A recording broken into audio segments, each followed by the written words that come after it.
আচ্ছা দে আয় হ্যাঁ এটা আগুন ধরে গেছে আগুন ধরে গেছে আগুন ধরে গেছে সরেন আপনি সরেন সরেন সরেন সরেন সরেন আরে সরেন সরেন আরে সরেন আরে কি করতেছেন আপনি আয় হ্যাঁ সর্বনাশ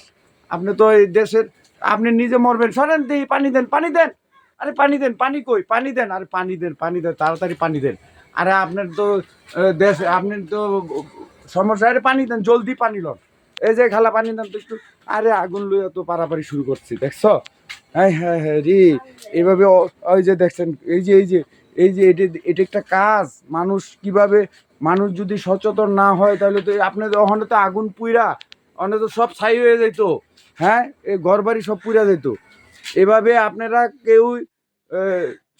সচেতন নাগরিক যারা তারা এই কাজ কোনোদিনও করবেন না আর এভাবে আগুন লাইগা অনেক সময় অনেক দুর্ঘটনা ঘটতে পারে হ্যাঁ দেশের একটা মানুষ মারাও যাইতে পারে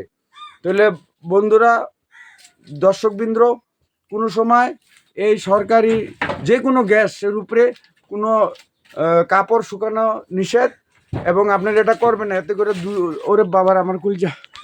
হ্যাঁ হ্যাঁ রে আগুনিতে বেঁচে গেছেন আসেন এদিকে আপনার তো খুবই রিস্কি কাজ করতেছেন হ্যাঁ এভাবে তো ঠিক না